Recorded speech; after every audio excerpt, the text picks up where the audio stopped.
Okay, so we're going to begin our Hanbo presentation with basic postures. And there's a whole bunch out there, but the thing I want you to remember is that we're looking for basic foundational stuff. I'm sure that we could come up with variations all day long, but the important thing is that we focus on real basic stuff.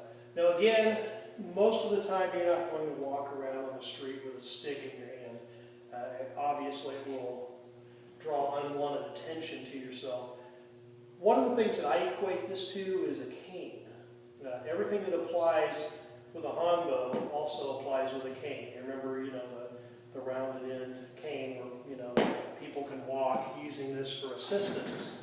So, with that in mind, we want to look for natural, uses, things that can equate to, this long object, approximately 3 foot in length. It doesn't have to be exactly that. It could be any type of stick, tire, iron, umbrella. You can use anything. It could be a short object. It could be a roll of newspaper. Obviously, your range varies when you're using different types of weapons at different lengths. So, with that being said, we have the Hanbo, and the first posture I want to talk to you about is Munin Muso. Now, a lot of people and teachers teach, starting off with, Hida Ichimonji and all this, but this is your basic posture. It's kind of like you're in a Shizen posture, and you're using the Munin Muso. You're just basically holding the Hanbo between your thumb and your first finger like this, and you're resting your fingers on the Hanbo. And this is a very, very basic posture, and there's a lot you can do from here. We're going to go into the different base movements and attacks and defenses from here, but this is Munin Muso. So change angles a little bit.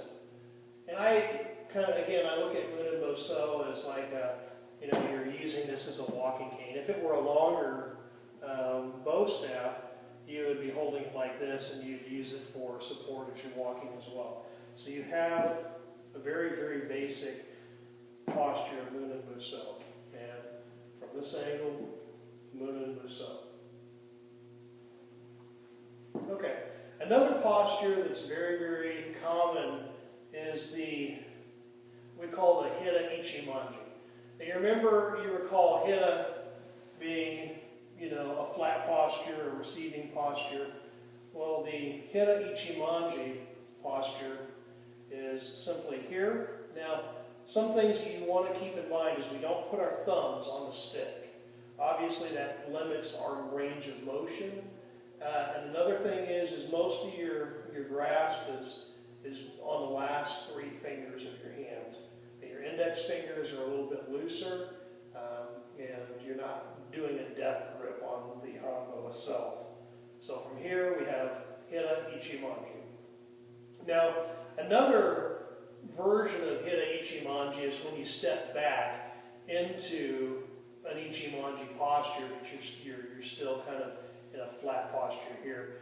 Another thing I want to point out is, generally speaking, when you're looking for hand placement on the bow, in a stationary position, and I'll point that out, we're dividing the bow in about a third. So 1/3 grip, 1/3 grip, and 1/3.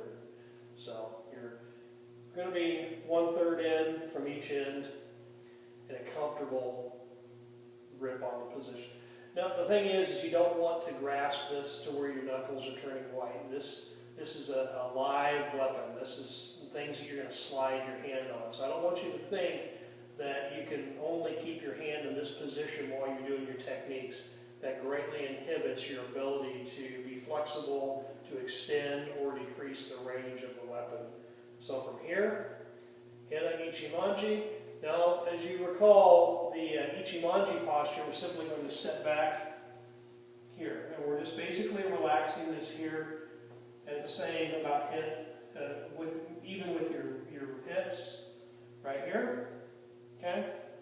And we step back up into your front posture, Hida Ichimonji, and back here. You'll also hear me refer to this more as a, again, a Shizen posture. This, to me, is a Shizen posture as well, generally speaking with your body. Once you put the Hanbo into play, it becomes a Munin Muso. Now we have Hida Ichimonji,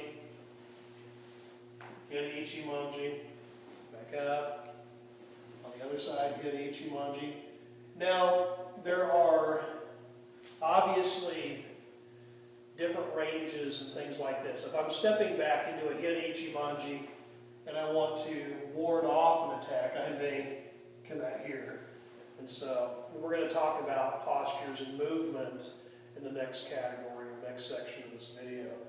Now, another posture that is a subtle and kind of a sneaky posture is one where the stick is behind your back. We call this otanash.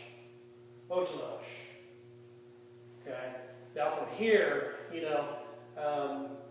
there's so many types of surprise, attacks that you can, use from that position, and there's a whole lot of variations for that.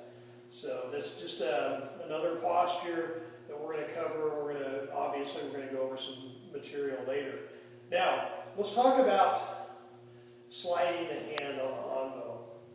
Now, in theory, this works well with a Hanbo that's smooth. It's not going to give you splinters.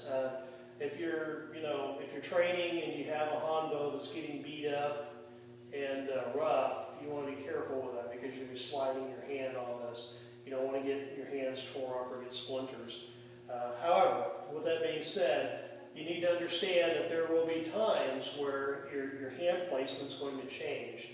For example, if I want to extend my range, I'm going to slide my hand down to the end, and that way I can push out, and I'm sliding the Hanbo within the hand.